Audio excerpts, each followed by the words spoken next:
মাসুদ রানা সিরিজের গল্প চারিদিকে শত্রু পর্ব ৫। সোনালি হাতঘড়ি দেখল কর্নেল সাস্কিন। ৬টা ৭। এইমাত্র একটা খবর পেয়েছে সে, এক ধরনের দুঃসংবাদই বলা যায়। একটা টপোলেভ TU-144 airliner first secretary, KGB chief, Soviet প্রতিরক্ষা মন্ত্রী, সোভিয়েত এয়ারফোর্স মার্শাল এবং অন্যান্য উচ্চপদস্থ অফিসারকে নিয়ে মস্কো থেকে রওনা হয়ে গেছে। আশা করা হচ্ছে ৬টা ৩০ বিলিয়ারস্ক এয়ারস্ট্রিপে ল্যান্ড করবে ওটা।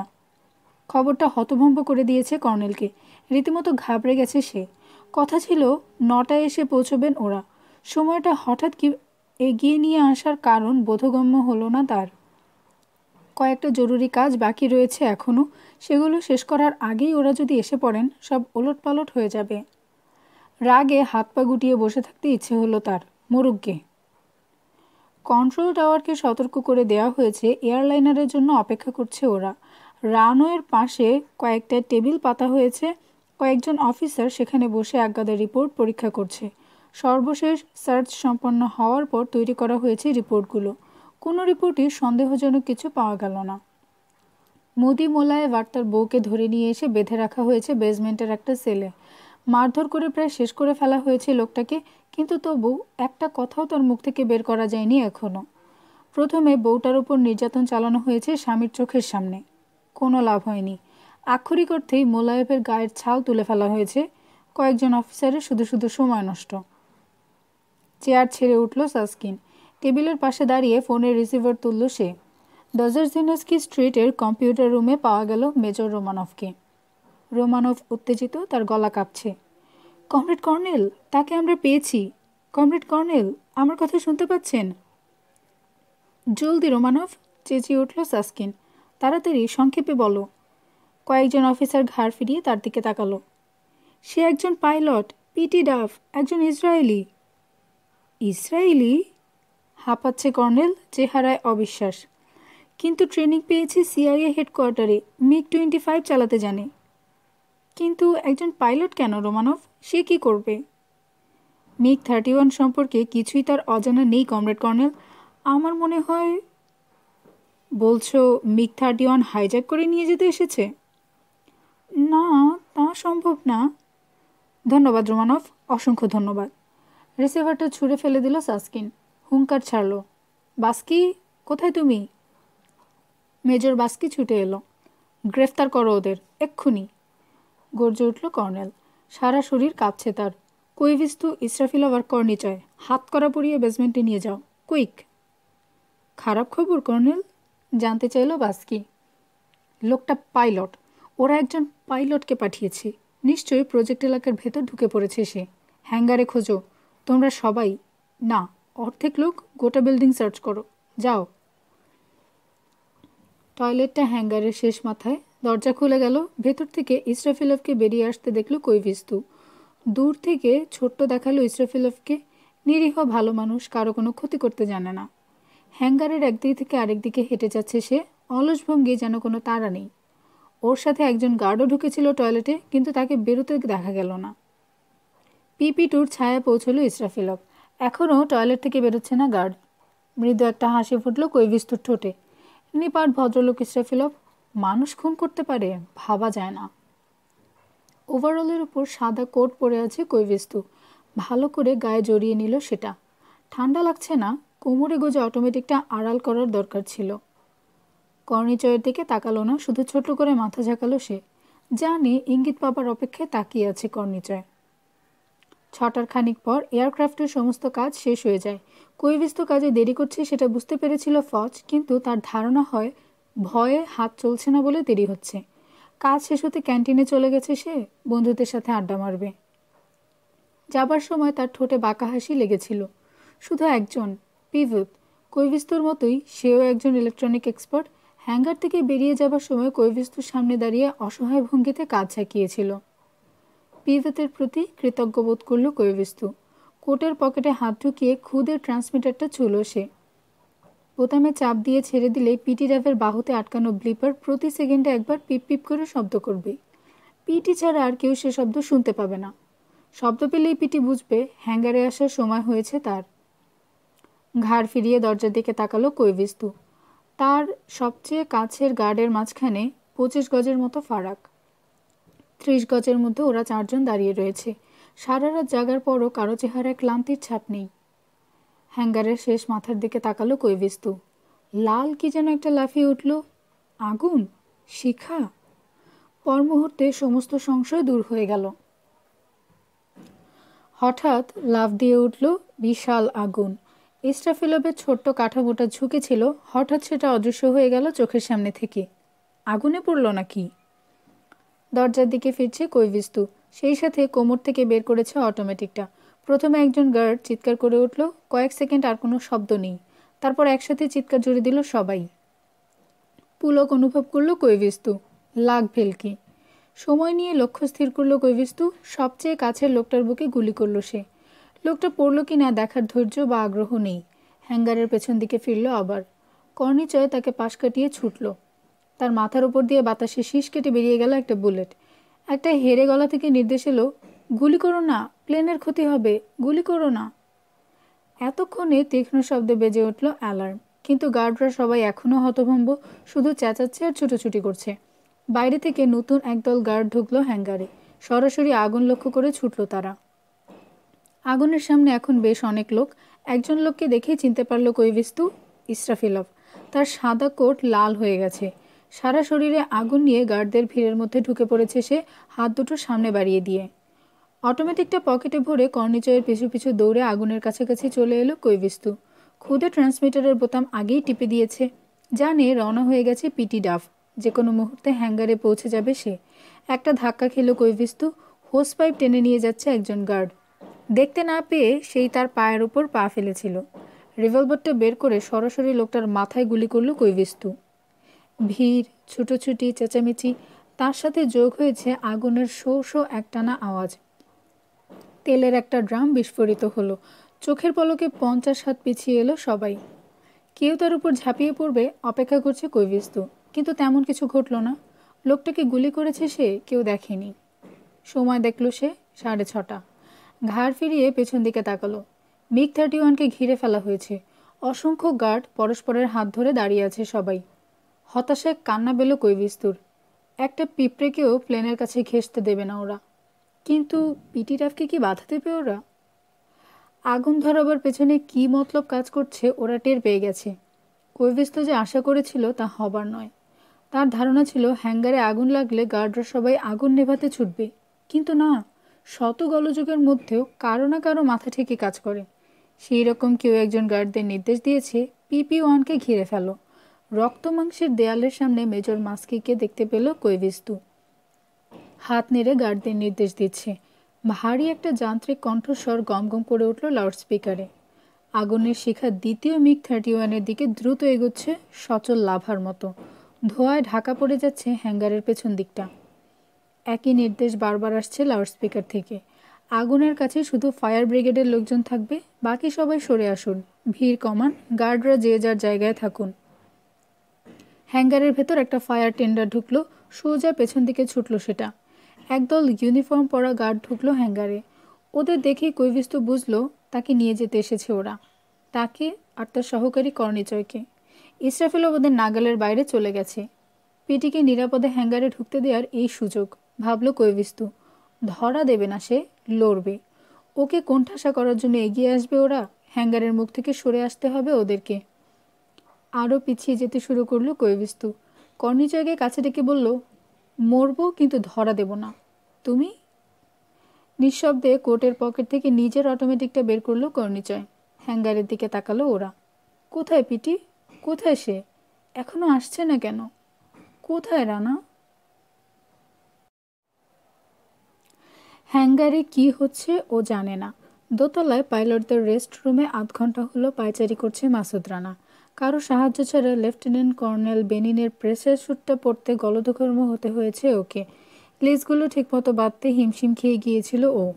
জি-ফোর্সের সর্বনাশে বিপদ থেকে এই লেসিংই রক্ষা করবে ওকে। প্লেনে মেকানিক্যাল কোনো ত্রুটি থাকলে ও বাঁচবে না, সেই রকম লেসিংয়েও যদি কোনো ত্রুটি থাকে অসহায়ভাবে ঢলে পড়তে হবে মৃত্যুর কোলে। প্রেশার স্যুট পরার সময় মিনিট 15 জন্য ঘরের দরজা বন্ধ করে দিয়েছিল ও। ব্লিপারটা বগলের নিচে থেকে বের করে শোল্ডার পকেটে রেখেছে। কান দুটো খাড়া ওর, সময় ঘনিয়ে এসেছে, যে কোনো মুহূর্তে শুনতে পাবে পিপ পিপ। কৈভিস্তু কী বলেছিল মনে আছে? পিপ পিপ আওয়াজ হলে মনে করবে হ্যাঙ্গারে তোমার ডাক পড়েছে। পায়চারি না থামিয়েই পড়ে থাকা হেলমেটে একবার হাত বুলালো ও। হাতের বাড়ি দিয়ে ভাইজরটা নামিয়ে মুখ ঢাকলো। অস্থিরতা দূর করার জন্য ঘরের ভেতর হাঁটাহাঁটি করছে ও। ফ্লাইটের আগে লেফটেন্যান্ট কর্নেল বেনিনো নাকি এরকম পায়চারি করে। শেষ মুহূর্তে কেউ এসে পড়তে পারে। পোড়া একটা গন্ধ ঢুকলো নাকে। হ্যাঙ্গারে আগুন ধরিয়ে দিয়েছে কৈভিস্তু আর তার সহকারীরা। এইবার যে কোনো মুহূর্তে পিপ পিপ শোনা যাবে। হঠাৎ ছ্যাঁত করে উঠল বুক। করিডোরে অনেকগুলো বুট জুতোর আওয়াজ। হেঁটে নয়, দৌড়ে আসছে কয়েকজন গার্ড। গার্ড নাকি মিলিটারি ইন্টেলিজেন্সের অফিসার? এই বিল্ডিংয়ে একজন মিলিটারি ইন্টেলিজেন্স অফিসার ঢুকেছে, কিন্তু বেরিয়ে যায়নি। অন্তত 5 জন লোক এখানে ঢুকতে দেখেছে ওকে। 3 জন গার্ড, বেলিয়ারেসকে সিকিউরিটি চিফ কর্নেল সাসকিন আর চিফ সিকিউরিটি অফিসার মেজর রাভিক। হঠাৎ ওদের টনক নড়েছে, নাকি কৈভিস্তু আর তার সহকারীদের গ্রেফতার করে তথ্য আদায় করেছে ওরা? কারা আসছে? কেন? পায়চারি থামালো না। হাত দুটো প্রেশার স্যুটের 2 পকেটে। একটা হাত শক্ত করে ধরে আছে অটোমেটিকটা। দরকার হলে পকেট থেকে ওটা বের না করেই ট্রিগার টানতে পারবে। মনে মনে প্রার্থনা করলো ও, তার যেন দরকার না হয়। অটোমেটিকে সাইলেন্সার নেই। ঘরের ভেতর হুড়মুড় করে ঢুকে পড়ল ইউনিফর্ম পরা লোক। ঘরের মাঝখানে রানা, গ্রীবা উঁচু করে থমকে দাঁড়ালো ও। 2 জনের হাতে অটোমেটিক কার্বাইন, একজনের হাতে রিভলভার। 2 জন সাধারণ সৈনিক, একজন ক্যাপ্টেন।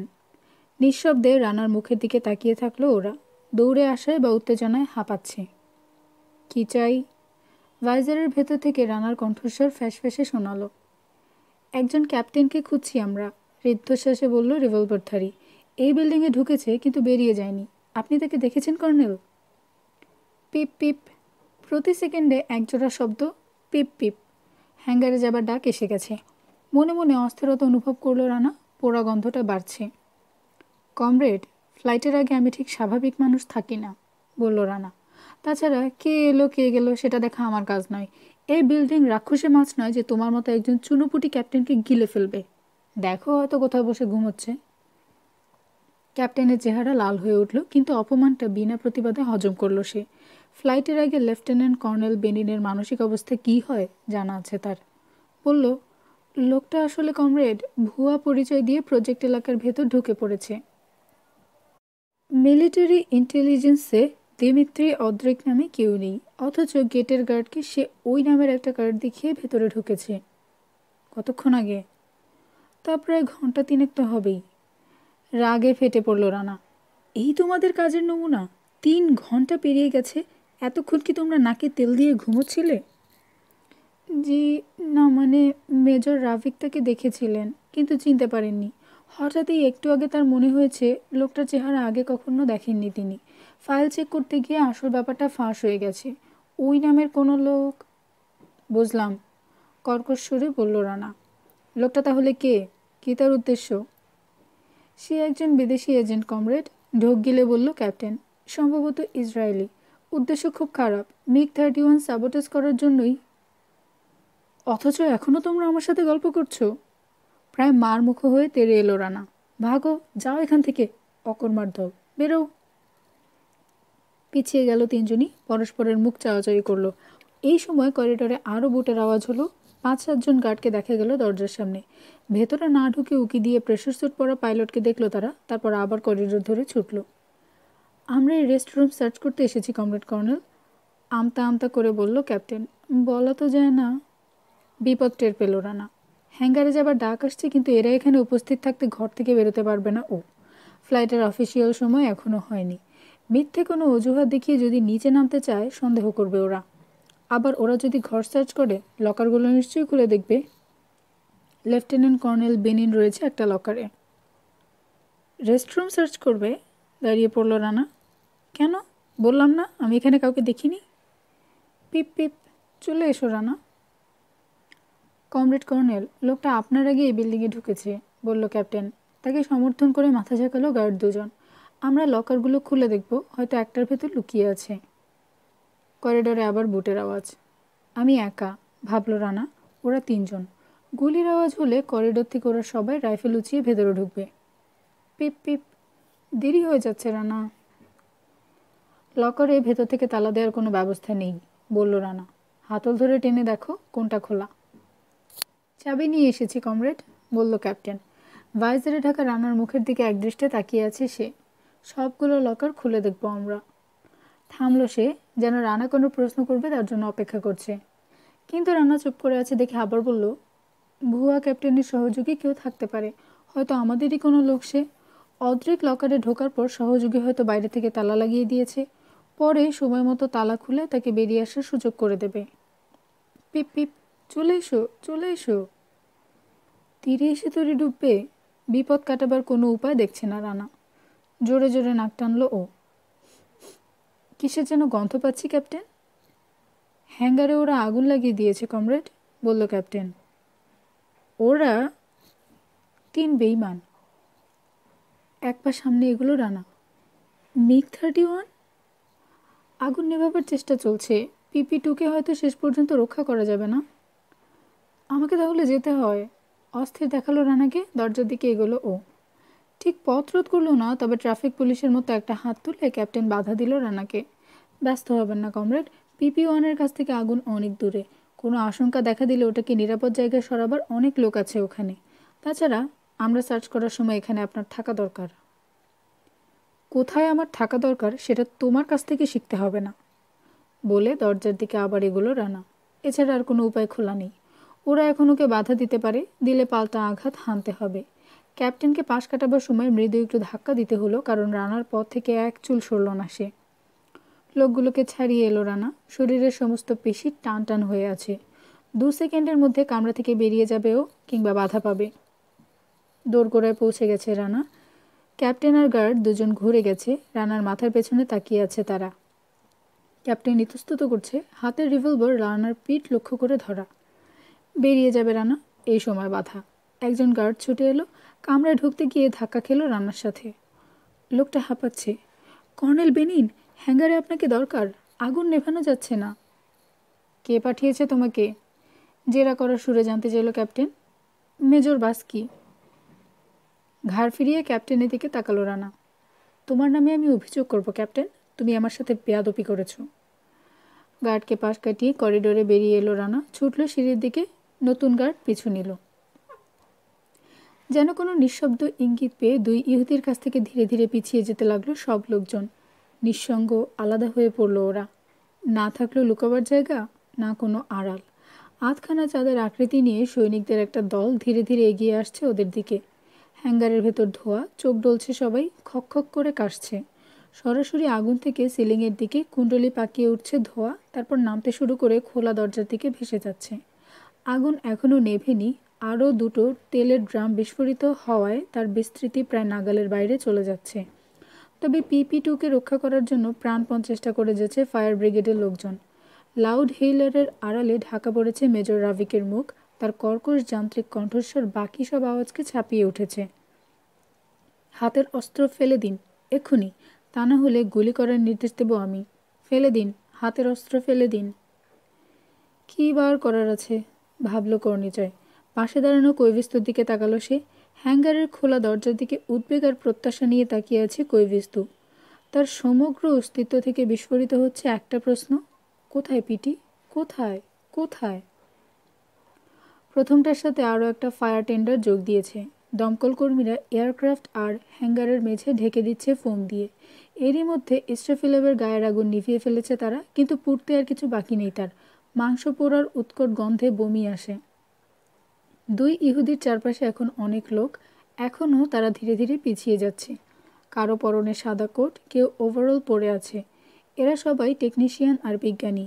বাকি সবাই KGB আর মিলিটারি ইন্টেলিজেন্স গার্ড। তারা পিছু হটছে না, এগিয়ে আসছে। কৈভিস্তু আর কর্নিচয়ের পেছনে দমকল কর্মীরা ব্যস্ত। সামনে অর্ধবৃত্ত আকৃতি নিয়ে সৈনিকের দল। কৈভিস্তু অনুভব করল আগুনের আঁচ কমে যাচ্ছে। ঘাড় ফিরিয়ে তাকাতেই দেখল দ্বিতীয় মিগের তলায় এখন আর আগুন নেই, ফোম ছিটিয়ে নিভিয়ে ফেলা হয়েছে। প্রথম মিগকে ঘিরে থাকা সৈনিকের দলটার সংখ্যা এখন কমে গেছে। কর্নেল সাসকিনের নির্দেশে হ্যাঙ্গার থেকে বেরিয়ে গেছে কিছু লোক। এর মানে কি? পিটি ডাভের অনুপ্রবেশ টের পেয়ে গেছে ওরা? খোঁজা হচ্ছে ওকে। কোথায় সে?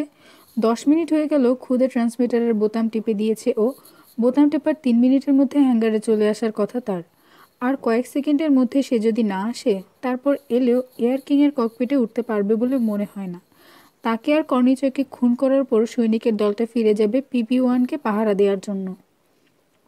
নিভু নিভু আগুনের আলোয় লালচে আভা বিকিরণ করছে প্লেনের রূপালী গা। কৈভিস্তর আশা পূরণ হয়নি, দ্বিতীয় মিগের ফুয়েল ট্যাঙ্কে আগুন লাগেনি। পিটিডাবের দুর্ভাগ্য, দ্বিতীয় মিগ উঠতে পারবে। হাতের অস্ত্র ফেলে দিন, তা না হলে আমি গুলি করার নির্দেশ দেব। কর্নিচয়ের হাতে গর্জে উঠল অটোমেটিক। অর্ধবৃত্তের মাঝখানে একটা ফাঁক দেখা গেল, বুকে গুলি খেয়ে পড়ে গেল একজন সৈনিক। পর মুহূর্তে কান ফাটানো বিস্ফোরণ। একসাথে গর্জে উঠল কয়েকটা রাইফেল। কৈভিস্তর পাশ থেকে কেউ যেন ছো দিয়ে সরিয়ে নিয়ে গেল কর্নিচয়কে। অটোমেটিক ধরা হাতটা সামনে লম্বা করে দিল কৈভিস্তু, চোখ বুঝল, তারপর ট্রিগার টানতে থাকলো। একটা ধাক্কা, পর মুহূর্তে মেঝের ওপর কর্নিচয়ের পাশে পড়ল কৈভিস্তু। হাঁটুর ওপর থেকে গলা পর্যন্ত তার ঝাঁঝরা হয়ে গেছে। মাথাটা পড়েছে কর্নিচয়ের বুকের ওপর, ফলে হ্যাঙ্গারের খোলা দরজাটা পরিষ্কার দেখতে পেল সে। চারিদিকে নেচে উঠল সৈনিকেরা, তুমুল হর্ষধ্বনি শোনা গেল। চোখ বুজে আসছে, সৈনিকদের উল্লাস তার কানে পৌঁছচ্ছে না। আধ বোঝা চোখে হ্যাঙ্গারের দরজার দিকে তাকিয়ে আছে কৈভিস্তু। মারা যাচ্ছে সে, কিন্তু শেষ মুহূর্তেও আশা দরজায় দেখতে পাবে পিটিডাফকে। বিশাল দরজায় একটা ছায়া দেখা গেল, প্রেশার স্যুট পরা একটা ছায়া। তৃপ্তির ক্ষীণ হাসি ঠোঁটে নিয়ে মারা গেল কৈভিস্তু। দরজায় দাঁড়িয়ে পড়ল গার্ড, রানাকে বলল, ভেতরে ঢুকে দেখুন, মেজর বাস্কিকে পেয়ে যাবেন। আমাকে আপনার কাছে পাঠিয়ে উনি ওদিকেই গেছেন। তবু দাঁড়িয়ে থাকলো রানা। হ্যাঙ্গারের শেষ প্রান্তে তখনও আগুন জ্বলছে। ফায়ার টেন্ডার দুটো দেখতে পেল ও। দেখতে পেল ফোমে ঢাকা দ্বিতীয় মিগটাকে। ওটাকে এখন টেনে নিরাপদ দূরত্বে সরিয়ে নিয়ে আসছে ফায়ার ব্রিগেডের লোকেরা। আগুন এখনও জ্বলছে বটে, কিন্তু ছড়িয়ে পড়ার আশঙ্কা কমে এসেছে। কৈভিস্তু আর কর্নিচয়কে কোথাও দেখা গেল না, তবে 25-30 জন সৈনিককে গায়ে গা ঠেকিয়ে নির্দিষ্ট একটা জায়গার দিকে রাইফেল উঁচিয়ে এগোতে দেখল ও। সময় নেই, একটু পরই প্রথম মেঘের ওপর সবার মনোযোগ ফিরে আসবে। হয়তো এরই মধ্যে অনেক বেশি দেরি করে ফেলেছে ও। আগুন নিভে আসছে, নিরাপত্তার প্রয়োজনে প্রথম মিগকে হ্যাঙ্গার থেকে বের করার অজুহাত এখন অচল। হ্যাঙ্গারের দেয়াল ঘেঁষে আচমকা বিশাল একটা আগুন লাফ দিয়ে উঠল, সেই সাথে একটা বিস্ফোরণের আওয়াজ। অ্যাসবেস্ট স্যুট পরা একজন দমকল কর্মী ছিটকে সরে এলো আগুনটার কাছ থেকে। একটা তেলের ড্রাম বিস্ফোরিত হয়েছে। PP-2 নিরাপদ দূরত্বে সরে এসেছে, কিন্তু ছোট ট্রাক্টরটা আবার চালু হলো, আরও দূরে সরিয়ে নিয়ে আসছে ওটাকে। রানা দেখল এই ওর সুযোগ। দরজার কাছ থেকে MiG-31 30 গজ দূরে এগুলো রানা। 7 জন সৈনিক পাহারা দিচ্ছে এয়ার কিংকে। শিথিল ভঙ্গিতে দাঁড়িয়ে আছে ওরা, দরজার দিকে পেছন ফিরে নতুন করে মাথাচাড়া দেয়া আগুনের শিখা দেখছে। পাইলটের মই এখনও জায়গা মতো রয়েছে, ওটায় দাঁড়িয়েই ফচের কাজ তদারক করে গেছে কৈভিস্তু।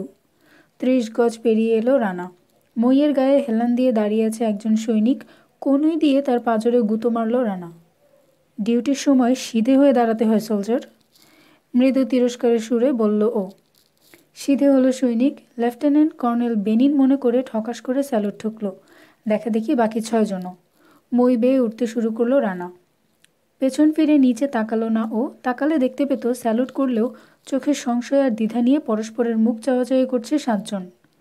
ককপিটে মাথা গলিয়ে দিয়ে ভেতরে ঢুকতে যাবে রানা, নিচ থেকে একজন সৈনিক সাহস করে জিজ্ঞেস করলো, কর্নেল বেনিন? ককপিট থেকে মাথা বের করলো রানা, ঘাড় ফিরিয়ে নিচে তাকালো। তরুণ একজন সৈনিক, ঘামে ভিজে আছে মুখ, চোখ দুটো টকটকে লাল। ইউনিফর্ম দেখে রানা বুঝল KGBর একজন জুনিয়র অফিসার। অটোমেটিক ধরা হাতটা শরীরের পাশে ঝুলছে। মই বেয়ে 2 ধাপ ওপরে উঠে এসেছে সে। বলো, কি করছেন আপনি কর্নেল? ওরা 7 জনই তাকিয়ে আছে ওর দিকে। তোমার মুন্ডু করছি। ভাইজারের ভেতর থেকে ফ্যাসফ্যাসে শোনালো রানার গলা। ওটার মতো এটারও ক্ষতি হোক তাই চাও নাকি? দেখতে পাচ্ছ না কি করছি? ধমকে তেমন কাজ হলো না। রানার প্রশ্নের উত্তর না দিয়ে পাল্টা প্রশ্ন করলো তরুণ জুনিয়র অফিসার, জি? গর্ধব, দেখতে পাচ্ছ না ককপিটে উঠছি? এটাকে আমি হ্যাঙ্গারের বাইরে নিয়ে যাব। আবার ককপিটের ভেতর মাথা গলিয়ে দিল রানা।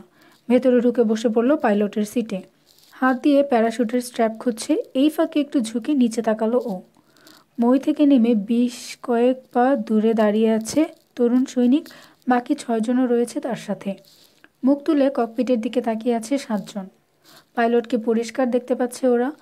হেলমেটে টিনটেন্ট ফেস মাস্ক, তার সাথে রয়েছে অক্সিজেন মাস্ক। পাইলটের সিটে বসা লোকটা কর্নেল বেনিন কিনা বলা অসম্ভব। এই পরিস্থিতিতে কী করণীয় ওরা ঠাহর করতে পারছে না। তরুণ সৈনিক দ্রুত নিজের চারদিকে তাকালো একবার। সিনিয়র কোনো অফিসারকে দরকার এখন, কিন্তু তেমন কাউকে দেখল না। চাপা স্বরে কী যেন বলল সে। 2 জন এদিক ওদিক মাথা নাড়ল, 1 জন ওপর নিচে। বাকি 4 জন স্থির দাঁড়িয়ে থাকলো। দ্বিতীয় মিগকে টেনে হ্যাঙ্গারের দরজার দিকে অনেকটা সরিয়ে নিয়ে আসা হয়েছে। এটা তো ওরা নিজের চোখেই দেখতে পাচ্ছে। আগুন যদিও প্রায় নিভে এসেছিল, কিন্তু আরও একটা তেলের ড্রাম বিস্ফোরিত হওয়ায় আবার নতুন করে ছড়িয়ে পড়ার আশঙ্কা দেখা দিয়েছে। জুনিয়র অফিসার ভাবছে, মেজর বাস্কি আর মেজর রাভিক তাকে কড়া নির্দেশ দিয়ে বলে গেছেন কর্নেল সাস্কিনের সরাসরি অর্ডার ছাড়া প্লেনের কাছে কাউকে যেন ঘেঁষতে দেয়া না হয়। কিন্তু সেই নির্দেশ কি পাইলটের জন্যও প্রযোজ্য? ওদের দিকে একটা চোখ রেখে যত দ্রুত সম্ভব প্রি স্টার্ট চেক শুরু করলো রানা। রেডিও আর কমিউনিকেশন ইকুইপমেন্টের প্লাগ লাগালো। না তাকিয়েই খুঁজে পেল সকেটগুলো, যেন এই প্লাগ আগেও অনেকবার চালিয়েছে সে। কৈফিস্তুর পাঠানো বর্ণনা, ফটোগ্রাফ আর কম্পিউটার প্রজেকশনের সাহায্যে এয়ার কিংয়ের যে ডামিটা ল্যাংলি ভার্জিনিয়াতে তৈরি করা হয়েছিল রানাকে ট্রেনিং দেওয়ার কাজে, সেটাকে ব্যবহার করা হয়েছে। ডামি আর ট্রেনিংয়ের উপকার এখন টের পাওয়া গেল। এরপর হেলমেট আর ওয়েপন্স সিস্টেমের মধ্যে সংযোগ দিল ও। ছোট্ট একটা জ্যাক প্লাগ, রেডিওতে যেমন থাকে। জ্যাক প্লাগটা ইজেক্টর সিটের পাশে ঢুকিয়ে দিল শুধু। ওয়েপন্স সিস্টেমের অনুপম একটা আবিষ্কার এটা। কোনো কারণে পাইলটকে যদি ইজেক্ট করতে হয়, সিস্টেমের মেকানিজম তারপরও ব্যবহার করতে পারবে ও। শুধু তাই নয়, ওয়েপন্স সিস্টেমে প্লেনের কোনো অংশ বা অস্ত্রশস্ত্র শত্রুর হাতে যাতে না পড়ে তার ব্যবস্থাও করতে পারবে। গজগুলোর রিডিং নেওয়ার আগে দ্রুত একবার প্লেনের বাইরে তাকালো রানা। আড়ষ্ট ভঙ্গিতে এখনও নিজের জায়গায় দাঁড়িয়ে আছে জুনিয়র অফিসার। 2 জন সৈনিক কী যেন বোঝাবার চেষ্টা করছে তাকে। চেহারায় দ্বিধা আর উদ্বেগের ভাব নিয়ে তাদের কথা শুনছে সে। অক্সিজেন সাপ্লাই ইউনিটে প্লাগ লাগালো রানা। কানেকশনের আরেকটা তার জুড়ে দিল এমার্জেন্সি অক্সিজেনের সাথে। এরপর এনটিজি ডিভাইস এর সুইচ অন করলো। একটা লিড প্রেশার স্যুটের গায়ে বসানো সকেটে ঢুকে গেল, ঠিক রানার বাঁ হাঁটুর নিচেই। পাইলটের রক্তে দ্রুত বেড়ে ওঠা জি ফোর্সের হুমকি প্রতিহত করার জন্য স্যুটের ভেতর বাতাস সরবরাহ করবে এটা। অকস্মাৎ বাঁক নেওয়ার সময়, ডাইভ দেওয়ার সময় বা গতি দ্রুত হওয়ার সময় পাইলটের রক্তে জি ফোর্স তৈরি হয়। অত্যন্ত সাবধানে সিস্টেমটা পরীক্ষা করলো রানা। প্রেশার স্যুটের ভেতর বাতাস অনুভব করলো ও। শরীরের প্রতিক্রিয়া বোঝার জন্য গজের ওপর চোখ রাখলো। চমৎকার কাজ করছে। প্রি ফ্লাইট রুটিনে থেকে পর্যন্ত পরীক্ষা করে নিচ্ছে রানা, অথচ জানে অপব্যয় করার মতো হাতে একটা সেকেন্ডও নেই। দ্রুত চোখ বুলিয়ে নিল বাকি গজগুলো। ফ্ল্যাপ, ব্রেক, ফুয়েল ট্যাঙ্ক পুরো মাত্রায় ভর্তি। তার দরকারও আছে, কারণ রিফুয়েলিং পয়েন্ট কী ধরনের বা ঠিক কী পজিশনে আছে ওর কোনো ধারণা নেই। আরেকটা কাজ বাকি আছে। স্যুটের শোল্ডার পকেট থেকে ব্লিপার অর্থাৎ রিসিভারটা বের করলো। লন্ডন থেকে মস্কোয় আসার সময় ছোট্ট একটা ট্রানজিস্টার রেডিও সাথে করে নিয়ে এসেছিল ও। তার ভেতরে ছিল এই খুদে রিসিভার। খুদে একটা কালো জিনিস, চ্যাপ্টা সার্কিট বোর্ডের মতো দেখতে। আসলে এটা রেডিওর পেছনের ঢাকনি। সিআইএর তরফ থেকে পিটি ডাফকে যে নির্দেশ দেওয়া হয়েছিল সেটা পালন করলো রানা। ইনস্ট্রুমেন্ট প্যানেলের এক কোণে টেপ দিয়ে রিসিভারটা আটকে দিল। মনে মনে প্রার্থনা করলো ও, গত 3 দিনে কম ঝাঁকি খায়নি জিনিসটা, দরকারের সময় যেন ঠিকমতো কাজ করে। রানা এখন তৈরি। রুটিন চেক শেষ করতে মাত্র কয়েক সেকেন্ড সময় নিয়েছে ও। ছোট্ট ট্রাক্টরটা এখনও টেনে আনছে দ্বিতীয় মিগকে। ককপিটের দরজা দিয়ে নিচে তাকিয়ে দেখলো 7 জনের মধ্যে 6 জনই নিরাপদ দূরত্বে সরে গেছে, কিন্তু তরুণ জুনিয়রের চেহারায় রাজ্যের দ্বিধা আর উদ্বেগ নিয়ে সেই একই জায়গায় দাঁড়িয়ে আছে। দরজা দিয়ে বাইরে ঝুঁকলো রানা, হাত নেড়ে সরে যেতে বলল তাকে। ওখানে দাঁড়িয়ে থাকলে মারা পড়বে বলে নিজের গলার একদিক থেকে আরেক দিকে একটা আঙুল বুলালো রানা। তারপর ইঙ্গিতে প্লেনের উইং আর ইঞ্জিন ইনটেক দেখালো। নিজের পেছনে তাকালো জুনিয়র, বুঝলো কিন্তু নড়ল না। 3 সেকেন্ড পর আত্মরক্ষার তাগিদ অনুভব করলো সে। বইটা তুলে নিয়ে পিছিয়ে গেল এবার। ভাইজারের ভেতর হাসলো রানা। সিটের উপর নড়েচড়ে বসার সময় উইন্ডস্ক্রিন দিয়ে হ্যাঙ্গারের দরজার দিকে চোখ বুলালো একবার। ওই দরজা দিয়ে খুব বেশি হলে 1 মিনিট আগে ঢুকেছে ও। কর্নেল সাস্কিনকে দেখল ও, কাগজের মতো সাদা নিষ্প্রভ মুখের চেহারা। একটা হাত লম্বা করে দিয়েছে সে, সরাসরি প্লেনের ককপিটের দিকে তাক করা। তার পেছনে ভিড় করে রয়েছে আরও কয়েকজন লোক। তাদের মধ্যে মাত্র একজনকে চিনতে পারল রানা। কমিনিট আগে পাইলটদের রেস্ট রুমে এই লোকের সাথেই কথা বলে এসেছে ও, ক্যাপ্টেন। লেফটেন্যান্ট কর্নেল বেনিনের অচেতন দেহ আবিষ্কার করে ফেলেছে ওরা, জানে ককপিটে বসা লোকটা নকল, বিদেশি এজেন্ট। সাস্কিনকে দেখেই বিদ্যুৎ খেলে গেল রানার শরীরে। নিজের অজান্তেই হুড কন্ট্রোলে হাত চলে গেল। একটা ক্লিক শব্দ করে নেমে এলো হুড, ইলেকট্রিক্যাল লক হয়ে গেল। তারপরও ম্যানুয়াল লক করলো ও, সাবধানের মার নেই। মেশিনের সাথে এক হয়ে গেল রানা, প্লেনেরই একটা অংশ এখন ও। কোনো উত্তেজনা নয়, নয় কোনো ভীতি, শুধু দায়িত্ববোধ ছাড়া ঠিক এই মুহূর্তে কিছুই অনুভব করছে না রানা। MiG-31-এর ককপিটে উঠতে পেরেছে, রুটিন চেক শেষ করেছে, তবু কোনো উল্লাস বোধ করছে না। মস্কোয় ঢোকার পর থেকে এখন পর্যন্ত যা ঘটেছে আর আগামী কয়েক ঘন্টায় যা ঘটবে, দুটোর সাথে তুলনা করতে হলে বলতে হয় এবার সত্যিকার বিপদে পড়তে যাচ্ছে রানা। লুকোচুরি খেলা শেষ, এবার ঠেকাতে হবে আক্রমণ। গোটা সোভিয়েত প্রতিরক্ষা ব্যবস্থা তৎপর হয়ে উঠবে ওর বিরুদ্ধে। ককপিট এয়ার প্রেশার চেক করলো রানা, সামনে ঝুঁকে ইগনিশন সুইচগুলো গ্যাং লোড করলো, স্টার্টার মোটরের বোতাম টিপলো, হাই প্রেশার কক ঘোরালো, সব শেষে এক ঝটকায় চাপ দিল স্টার্টার বাটনে।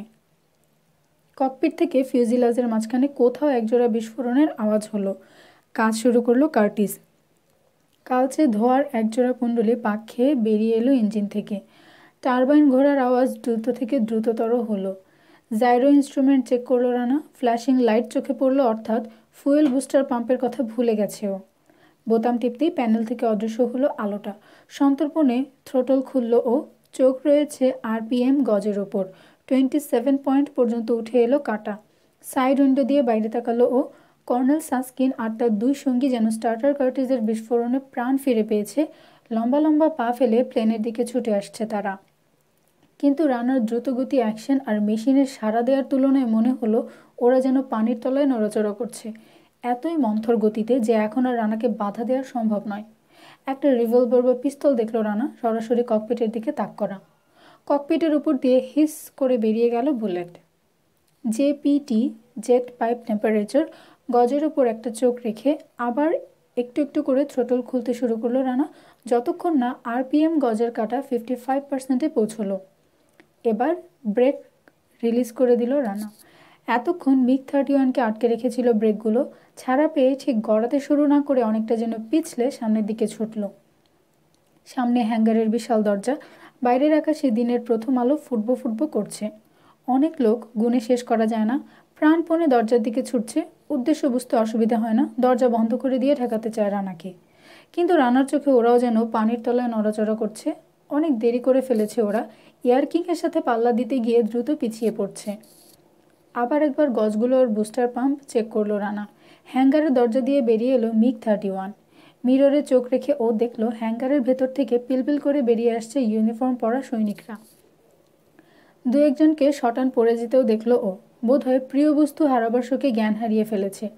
কেউ কেউ হঠাৎ দাঁড়িয়ে পড়ে হাতের তালু দিয়ে কপাল চাপড়ালো।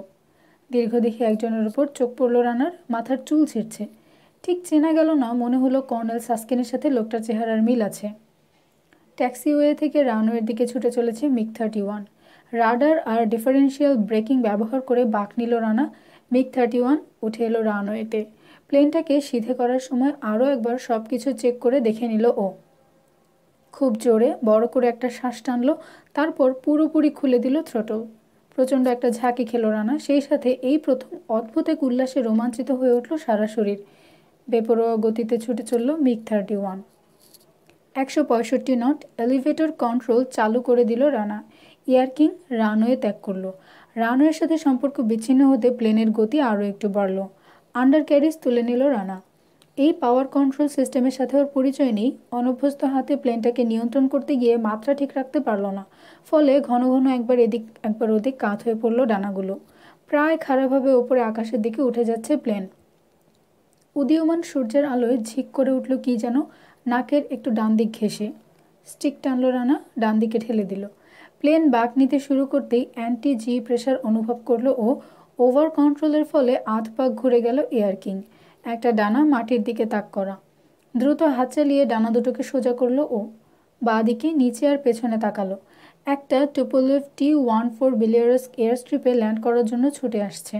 ও জানে ও সোভিয়েত কমিউনিস্ট পার্টির first secretary, KGB chief, air marshal, প্রতিরক্ষা মন্ত্রী সহ হোমরা চোমরা প্রশাসনিক কর্মকর্তারা রয়েছেন ওই প্লেনে। অল্টিমিটারের দিকে তাকালো রানা। এরই মধ্যে 8,000 ফিট ওপরে উঠে এসেছে ও। আন্ডারক্যারিজ রানওয়ে ত্যাগ করার পর 18 সেকেন্ড পেরিয়েছে। যে কোনো সোভিয়েত সীমান্ত থেকে 1000 মাইল দূরে রয়েছে ও। রানা জানে এই 1000 মাইল পাড়ি দিতে হবে ওর জীবনের সবচেয়ে বিপদসংকুল সময়ের ভিতর দিয়ে যেতে হবে ওকে। ঠিক ভয় পেল না, তবে বুকটা একবার কেঁপে উঠল। মনে পড়ল দেশের কথা, মনে পড়ল বন্ধু বান্ধবদের কথা। একটা চেহারা ভেসে উঠল চোখের সামনে।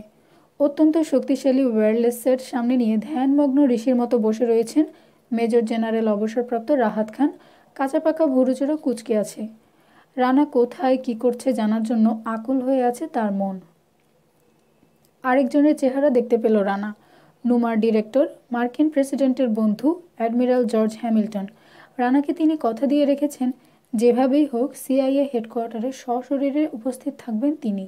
পিটি ডাফ ওরফে রানা সম্পর্কে সিআইএ যা জানতে পারবে তিনি সেসব শোনার সাথে সাথে মিনি ট্রান্সমিটারের সাহায্যে জানিয়ে দেবেন বন্ধু মেজর জেনারেল রাহাত খানকে।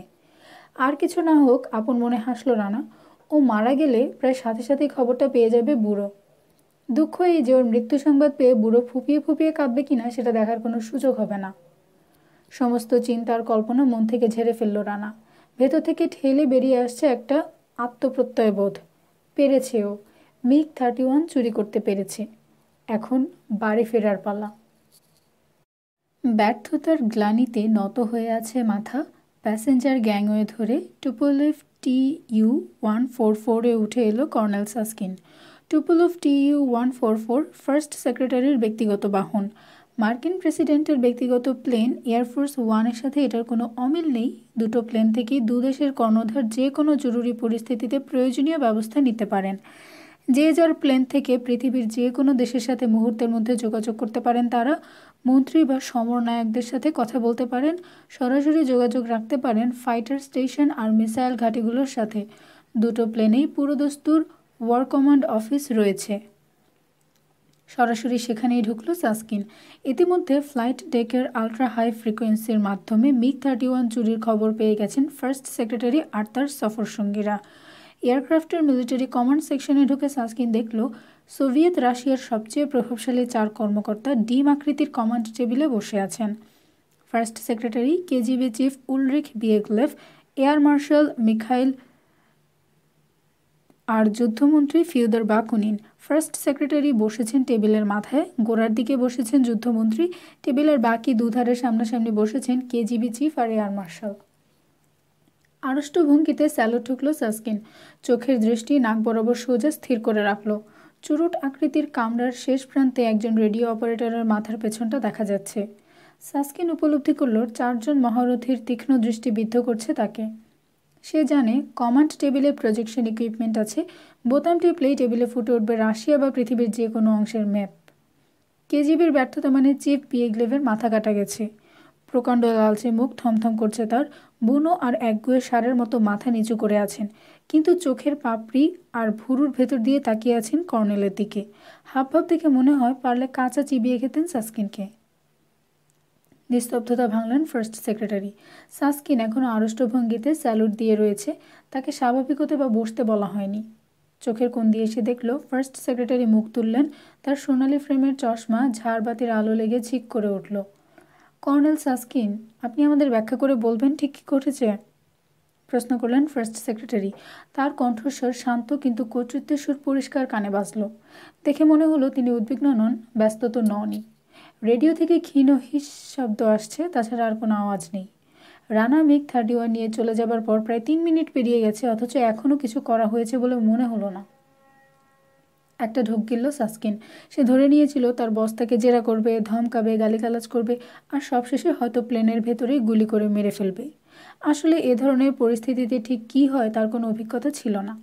ফার্স্ট সেক্রেটারির শান্ত ব্যবহার লক্ষ্য করে অস্বস্তি আর উদ্বেগ বোধ করল সে। আস্তে করে কেশে গলা পরিষ্কার করতে গিয়ে বিষম খেল। কেশে উঠল সশব্দে। ওরা সবাই ওকে নিঃশব্দে লক্ষ্য করছেন। একজন ইসরায়েলি ইহুদি, শুরু করলো সাসকিন। আবার কেসে উঠল। আগের মতোই নাক বরাবর সামনে তাকিয়ে আছে সে। তার দৃষ্টি জুড়ে শুধু রেডিও অপারেটরের মাথা। একজন ইসরায়েলি পাইলট, নাম পিটি ডাফ, MiG-31 চুরি করে নিয়ে গেছে কমরেড ফার্স্ট সেক্রেটারি। অনেক আগেই তোমাকে আমি সাবধান করে দিয়ে বলেছিলাম ইসরায়েল MiG-31 হাইজ্যাক করার প্ল্যান করছে। বোমার মতো বিস্ফোরিত হলো কেজিবি চিফ বিয়েগলেভের ভারী গলার প্রতিটি শব্দ। তারপরও একজন পাইলট পাঠিয়ে MiG-31 নিয়ে যেতে পারলো ওরা? তুমি তাহলে কি করছিলে? সাসকিনের বলতে ইচ্ছে করলো, ইসরায়েল MiG-31 হাইজ্যাক করার প্ল্যান করেছে একথা আপনি আমাকে জানাননি। আপনি বলেছিলেন একটা গুজব ছড়িয়েছে CIA নাকি MiG-31 সাবোটেজ করার জন্য লোক পাঠাবে। বলেছিলেন সে গুজবে কান দেওয়ার কোনো দরকার নেই। কিন্তু এসব কথা বলার চেয়ে বিষ খাওয়া ঢের সহজ, কাজেই চুপ করে থাকলো সাসকিন। ফার্স্ট সেক্রেটারি জানতে চাইলেন, কিভাবে চুরি করলো? MiG-1 প্রজেক্টে কয়েকজন ইহুদি কাজ করছিল, তাদের সহায়তায় লোকটা ভেতরে ঢুকে পড়ে। তারা কেউই এখন বেঁচে নেই। তাদের কাছ থেকে কিছু জানতে পেরেছেন? ফার্স্ট সেক্রেটারির চওড়া বার্ধক্যের ভাঁজ ফুটে থাকা মুখের দিকে একবার তাকালো সাসকিন। তার ধারণার সাথে মিলে গেল, চোখ নয়, যেন চকচকে খয়েরি দুটুকরো পাথর। আমরা আমরা কিছুই জানতে পারিনি, কোনো রকমে বলতে পারল সে। কমান্ড অফিসে নিস্তব্ধতা নেমে এলো। সাসকিন দেখল শিরদাঁড়া খাড়া হয়ে গেছে রেডিও অপারেটরের, শরীরের পেশি টান টান। আবার ডিম্বাকৃতি টেবিলের দিকে তাকালো সে। ফার্স্ট সেক্রেটারির লোমহীন শিরা ফুটে থাকা হাতটা টেবিলের ওপর স্থির পড়ে আছে। এয়ার মার্শাল আঙুলের গিট দিয়ে ঠকঠক মৃদু টোকা দিচ্ছেন টেবিলে। বিশাল ভাল্লুকের মতো চেহারা ভদ্রলোকের, শুধু গায়ের রংটা সাদা। 60 বছর বয়সেও তার ওজন 3 মণের কাছাকাছি, লম্বায় 6 ফিট, গোটা মাথা পিতলের মতো ঝকঝক করছে। MiG-31 চুরি হওয়ায় তারই সবার চেয়ে বেশি ক্ষতি হয়েছে, অথচ তাকে তেমন উত্তেজিত বা অস্থির দেখালো না। মনে হলো এক মনে দ্রুত কী যেন হিসেব করছেন তিনি। মুখ তুলে একবার ফার্স্ট সেক্রেটারির দিকে তাকালেন, যেন বলতে চাইলেন, ঝামেলা তাড়াতাড়ি শেষ করতে পারলে ভালো হয়, কাজে হাত দিতে হবে। আপনি তাহলে জানেন না MiG-31 কোথায় নিয়ে যাওয়া হবে? আবার জানতে চাইলেন ফার্স্ট সেক্রেটারি। অকর্মা, অলস, উচবুক। আবার বিস্ফোরিত হলেন কেজিবি চিফ বিয়েগলেভ। তোমাকে আমি... কেজিবি প্রধান বিয়েগলেভের হাতে মৃদু একটা চাপড় দিলেন এয়ার মার্শাল। তাকে শান্ত থাকার অনুরোধ করলেন। তারপর নিজের প্রশ্ন করলেন, কিছুই তাহলে জানেন না আপনি? পুরো দস্তুর ইউনিফর্ম পরে আছেন তিনি, প্রায় সবটুকু ইউনিফর্ম ঢাকা পড়ে আছে উজ্জ্বল ইনসিগনিয়া, পদক, ফিতে, ব্যাজ আর কর্ডে। তাকে আহত এবং বিস্মিত দেখালো। না, অস্ফুটে বলল সাসকিন, আর সবাই কোনো রকম শুনতে পেলেও তার নিজের কানে আওয়াজটা বিস্ফোরণের মতো শোনালো। তাহলে আর আপনাকে আমাদের দরকার নেই, ঠান্ডা গলায় বললেন ফার্স্ট সেক্রেটারি। এরপর কয়েক মুহূর্তের অখণ্ড নীরবতা। এই সময়টুকুতে নিজের পরিণতি উপলব্ধি করতে পারল সাসকিন। ফার্স্ট সেক্রেটারি থেকে শুরু করে রাশিয়ার ভাগ্যনিয়ন্তা আর যারা রয়েছেন এখানে, তাদের কাছে ওর আর কোনো অস্তিত্ব নেই। কর্নেল সাসকিন, এখান থেকে বেরিয়ে গিয়ে নিজেকে আপনি গার্ডদের হাতে তুলে দেবেন। যার যেমন অভ্যেস, কেজিবি চিফ বিয়েগলেভের প্রতিটি শব্দ বিস্ফোরণের মতো শোনালো। বেরিয়ে যান। এর বেশি একজন মানুষকে আর কিভাবে অপমান করা যেতে পারে? সাসকিনের মনে হলো ধরনী দ্বিখণ্ডিত হলে সে মুখ লুকোতে পারত। কামরা থেকে সাসকিন বেরিয়ে গেল। তার পেছনে বন্ধ হয়ে গেল দরজা। মুখ ফিরিয়ে সরাসরি কেজিবি চিফের দিকে তাকালেন ফার্স্ট সেক্রেটারি। বললেন, এই ব্যর্থতার দায় আপনিও কিন্তু এড়িয়ে যেতে পারেন না কমরেড বিয়েগলেভ। ধীরে ধীরে নত হলো উলরিখ বিয়েগলেভের মাথা। সে চেষ্টা আমি করছিও না কমরেড ফার্স্ট সেক্রেটারি, ভারী গলায় বললেন কেজিবি চিফ। আমার বিশ্বাস, বাইরে থেকে দেখে যাই মনে হোক, এই অপারেশনের সাথে যুক্তরাষ্ট্র সরাসরি জড়িত। এর মূল্য ওদেরকে দিতে হবে। এর বেশি এখন আর আমি কিছু বলতে চাই না। কাউকে দোষারোপ করার সময় নয় এটা, শান্ত সুরে বললেন ফার্স্ট সেক্রেটারি। কে জড়িত আর কে নয় এই মুহূর্তে তারও কোনো গুরুত্ব নেই। সময় যত বয়ে যাচ্ছে আমাদের কাছ থেকে ততই দূরে সরে যাচ্ছে MiG-31। এয়ার মার্শালের দিকে তাকালেন তিনি। কোথায়? কোন দিকে এয়ার মার্শাল? ছোট একটা কনসোল নিয়ে একজন অপারেটর বসে আছে, সোভিয়েত এয়ারফোর্সের মার্শাল তার দিকে তাকালেন। চঞ্চল মৌমাছি, জলদি। 4 মহারথী টেবিলের ওপর থেকে সিগারেট কেস, লাইটার ইত্যাদি যা ছিল সব ছড়িয়ে নিলেন। ওদিকে কনসোলের সামনে বসা অপারেটর এক ঝটকায় কয়েকটা বোতাম চাপ দিল। টেবিলের ওপর সোভিয়েত রাশিয়ার একটা প্রজেকশন ম্যাপ ফুটে উঠল। ম্যাপের গায়ে রং বেরঙের অসংখ্য ক্ষুদে ফোঁটা। ওদের সামনে সোভিয়েত ইউনিয়নের আউটার ডিফেন্সের বিশাল ডায়াগ্রাম উন্মোচিত হয়েছে। সামনের দিকে ঝুঁকে ম্যাপের এক জায়গায় আঙুল দিয়ে টোকা দিলেন ফার্স্ট সেক্রেটারি। বিলিয়ারস্ক, বললেন তিনি। এখন কোন দিকে গেছে সে? আমরা জানি না ফার্স্ট সেক্রেটারি। প্রকাণ্ড শ্বেত ভাল্লুকের গলা থেকে গম্ভীর গমগমে আওয়াজ বেরিয়ে এলো। পিতলের মতো চকচকে টেকো মাথায় হাত বুলিয়ে নিয়ে ফিওদর বাকুনিনের দিকে তাকালেন। যদি শ্বেতভাল্লুক হন 5 ফুট 11 ইঞ্চি লম্বা আর 3.25 মণ ওজনের যুদ্ধমন্ত্রীকে শ্বেত হস্তি বলা চলে অনায়াসে। বাকুনিনকে রীতিমতো হাসি খুশি দেখালো। এত বড় একটা ক্ষতি বা বিপদ তাকে যেন স্পর্শই করেনি। চট করে একবার উলরিক বিয়েভলিকে দেখে নিয়ে মার্শালের উদ্দেশ্যে মাথা ঝাঁকালেন তিনি। মার্শাল তার মনের ভাব বুঝতে পারলেন। কেজিবি চিফের ব্যর্থতা যুদ্ধমন্ত্রীকে উল্লসিত করে তুলেছে। ওদের দুজনের সম্পর্ক এক কথায় সাপে নেউলে। যুদ্ধমন্ত্রী এও জানেন এই পরিস্থিতিতে মিগ-31 কেউ যদি উদ্ধার করতে পারে তো সে এয়ার মার্শাল। মাথা ঝাঁকাবার উদ্দেশ্য আর কিছু নয়, তাকে উৎসাহ দেয়া। কিভাবে জানা যায়? জিজ্ঞেস করলেন ফার্স্ট সেক্রেটারি। সোভিয়েত এয়ারফোর্সের ট্যাকটিক্যাল স্ট্রাইক আর্মের সাংকেতিক নাম চঞ্চল মৌমাছি। চঞ্চল মৌমাছির কমান্ড্যান্ট হলেন এয়ার মার্শাল দরোভস্কি, কিন্তু তার অনুপস্থিতিতে মার্শালকেই সিদ্ধান্ত নিতে হবে। সরাসরি ফার্স্ট সেক্রেটারির প্রশ্নের উত্তর না দিয়ে তিনি বললেন, 2 জায়গায় একটা করে স্ট্যাগার্ড সেক্টর ক্র্যাম্বল করব আমরা। দক্ষিণ আর উত্তর সীমান্ত বরাবর যত বেশি সম্ভব প্লেন পাঠাতে হবে। উত্তর আর দক্ষিণে কেন? কারণ কমরেড ফার্স্ট সেক্রেটারি ম্যাপের ওপর চোখ রেখে বললেন, এই পাগলকে নিরাপদে কোথাও পৌঁছতে হলে অবশ্যই আবার ফুয়েল নিতে হবে। আকাশে থাকা অবস্থায় তা সম্ভব নয়। তার জন্য কোথাও কোনো প্লেন যদি অপেক্ষায় থাকে, তা সে নিরপেক্ষ বা শত্রু আকাশের যেখানেই হোক না কেন, আমরা তা জানতে পারবো। আমাদের এই প্লেনের রেঞ্জ কত? টেবিলের তলা থেকে রিসিভার বের করে লিওনিদ তেরোভেভের সাথে কথা বলছেন যুদ্ধমন্ত্রী। তেরোভ সোভিয়েত এয়ারফোর্সের ইসিএম ইলেকট্রনিক কাউন্টার মেজার্স সেকশনের কমান্ড্যান্ট। পশ্চিম ইউরোপ বা আমেরিকার সাথে যুদ্ধ বেঁধে গেলে এয়ার ভাইস মার্শাল তেরোভি রাডার আর মিসাইল ডিফেন্সের সাথে এয়ার ডিফেন্সের সমন্বয় সাধন করবেন। পুরো মাত্রায় ফুয়েল ভরা থাকলে, বললেন মার্শাল, প্রায় 3000 মাইল পর্যন্ত রেঞ্জ। অবশ্যই এই উন্মাদ মিগ-31 সম্পর্কে কতটুকু কি জানে, কিভাবে সেটাকে হ্যান্ডেল করবে তার উপর অনেক কিছু নির্ভর করছে। আবার ম্যাপের দিকে তাকালেন তিনি। তার মানে হয় এখানে, নয়তো এখানে যেতে পারবে সে। এয়ার মার্শালের হাত আর্কটিক ওশন পর্যন্ত গেল, তারপর উল্টো দিকে চলে এলো ইরান সীমান্ত আর ভূমধ্যসাগরের কাছে। কিন্তু হয় উত্তরে না হয় দক্ষিণে কেন যাবে সে? জানতে চাইলেন ফার্স্ট সেক্রেটারি। মনে মনে তিনি নিজের উপর বিরক্ত হয়ে উঠেছেন। যুদ্ধ সংক্রান্ত অনেক টেকনিক্যাল ব্যাপারে ভালো ধারণা নেই তার। কারণ কোনো পাইলটের পক্ষে মস্কো ডিফেন্সের উপর দিয়ে উড়ে যাওয়া সম্ভব নয়। এই ঝুঁকি কেউ নিলে মনে করতে হবে সে আত্মহত্যা করতে চায়। রাডার যে প্লেনকে দেখতে পায় না সেটাকেও চোখের পলকে ফেলে দেবে মস্কো ডিফেন্স। কমান্ড অফিসে জমাট নিস্তব্ধতা নেমে এলো। টেবিলে এরা 4 জন গম্ভীর হলেন। দূরে যারা রয়েছে, রেডিও অপারেটর, সাইফারম্যান, গার্ড, সেক্রেটারি, সবাই স্থির হয়ে গেল। এয়ার মার্শাল আসল সত্যটা মুখ ফুটে বলে ফেলেছেন। মিগ-31 রাডারে ধরা পড়ে না। এই বিস্ময়কর সুবিধাটা এখন ভোগ করবে একজন বিদেশি পাইলট। ওটার অ্যান্টি রাডার সিস্টেম, কি বলবো? এদিক ওদিক মাথা নাড়লেন মার্শাল। বড় বেশি নিখুঁত, জাদুকেও হার মানায়। ইসরায়েলি বা আমেরিকানরা অ্যান্টি রাডার সম্পর্কে জানে কমরেড বিয়েগলেভ? মুখ তুলে কেজিবি চিফের দিকে তাকালেন ফার্স্ট সেক্রেটারি। চোখে হাসি নিয়ে দৃষ্টি বিনিময় করলেন বাকুনিন আর মার্শাল। বিয়েগলেভ কার সাথে যেন ফোনে কথা বলছিলেন। ধীরে ধীরে রিসিভারটা নামিয়ে রেখে নিঃশব্দে শুধু কাজ ঝাঁকালেন। এ থেকেই উত্তরটা বুঝে নিতে হবে। শুধু অ্যান্টি রাডার নয়, সবই জানে ওরা, বললেন মার্শাল।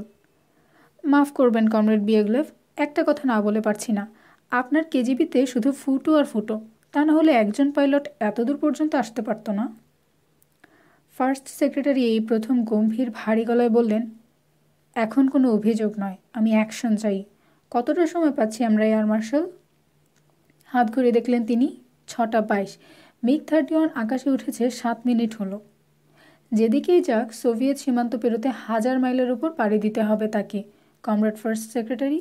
বেশিরভাগ সময় সাবসনিক স্পিডে যেতে হবে তাকে, কারণ সে তার ফ্লাইট পথে সুপারসনিক ফুটপ্রিন্ট রাখতে চাইবে না। তাছাড়া ফুয়েলও বাঁচাতে চাইবে সে যদি সরাসরি ফ্লাই করে। তবু আমাদের হাতে 1 ঘন্টা সময় আছে। 1 ঘন্টা?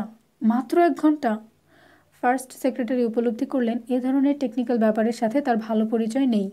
এয়ার মার্শাল এবং অন্যান্য সমরবিদরা যে টাইম স্কেলের অধিকারী তাতে 1 মিনিটেও 1000টা কাজ শেষ করা সম্ভব। তা কি যথেষ্ট এয়ার মার্শাল আপনার কাজের জন্য? প্রশ্নের উত্তর সরাসরি না দিয়ে এয়ার মার্শাল বললেন, আগে যা বলেছি ফার্স্ট সেক্রেটারি, চঞ্চল মৌমাছির একটা করে স্ট্যাগার্ড সেক্টর ক্র্যাম্বল করা হোক, চামড়ার চোখে ধরার জন্য সেই সাথে শুরু করব ভিজুয়াল সার্চ। আকাশে আমরা এয়ারক্রাফটের একটা জাল পাতব, সেই জালে ধরা পড়তেই হবে তাকে। আমাদের চঞ্চল মৌমাছি আর শিকারী ইগল স্কোয়াড্রন এই সিকোয়েন্স সম্পর্কে পরিষ্কার জানে, এর ভেতর কোথাও কোনো ফুটো বা ফাঁক নেই। ভেরি গুড, খুশি আর তৃপ্ত দেখালো ফার্স্ট সেক্রেটারিকে। ইগল স্কোয়াড্রনগুলো সীমান্ত থেকে 300 মাইল ভেতরে একটা ব্যারিকেড তৈরি করবে, বললেন এয়ার মার্শাল। আর মৌমাছি স্কোয়াড্রনগুলো একই সময়ে আকাশে উঠে সীমান্তের ওপর একটা পাঁচিল তুলে দেবে। বেশ, সন্তুষ্ট হলেন ফার্স্ট সেক্রেটারি। অনুমতি দিতেও দেরি করলেন না। আমি রাজি। কমান্ড সেন্টারের পরিবেশ থেকে উত্তেজনার ভাব একটু হালকা হলো। ধন্যবাদ কমরেড ফার্স্ট সেক্রেটারি। উঠে দাঁড়ালেন এয়ার মার্শাল। টেবিলের ওপর ঝুঁকে ম্যাপের টপোগ্রাফি এড়িয়ে যাওয়া রঙিন জোনগুলো পরীক্ষা করলেন। রঙিন ফোঁটাগুলো তার স্কোয়াড্রন বেস। প্রতিটি স্কোয়াড্রন বেসের সাথে একটা করে মিসাইল ঘাঁটির সম্পর্ক আছে। সিধে হলেন তিনি, কিন্তু চোখ রয়েছে ম্যাপে। নাটকীয় ভঙ্গিতে নির্দেশ দিলেন, ইগল স্ট্যাটাস ম্যাপ। রঙের ফোঁটা আরও বাড়ল। রুশ ভূখণ্ডের অভ্যন্তর ভাগের ফাঁকা জায়গাগুলো নিয়মিত ব্যবধানে ভরে উঠল। তার নির্দেশে গম করে উঠল, স্ক্র্যাম্বল, স্ক্র্যাম্বল। সার্চ ব্রিফিং সহ সিকোয়েন্স SSS। লাল সেক্টর থেকে সাদা স্কোয়াড্রন, ব্রাউন সেক্টর থেকে সবুজ স্কোয়াড্রন। এক মুহূর্তের বিরতি। Scramble, scramble. একই সাথে ইগল স্কোয়াড্রন, একই ব্রিফিং। গাল চুলকাচ্ছেন এয়ার মার্শাল। এক মনে সাইফার মেশিনের ক্ষয়ফোটা আওয়াজ শুনছেন। কম্পিউটারে কোড হয়ে যাবে তার নির্দেশ, তারপর ট্রান্সমিশন শুরু করবে। অপেক্ষা করছেন তিনি। হাই স্পিড ট্রান্সমিশন শুরু হবার পর ফার্স্ট সেক্রেটারির দিকে ফিরলেন এয়ার মার্শাল। MiG-31 দেখতে পাওয়ার পর কী করতে বলেন আপনি? এয়ার মার্শালের দিকে এক মুহূর্ত তাকিয়ে থাকলেন ফার্স্ট সেক্রেটারি। পাইলটের সাথে কথা বলতে চাই আমি, শান্ত সুরে বললেন তিনি। সত্যি কথা বলতে কি, আমি তাকে অভিনন্দন জানাতে চাই।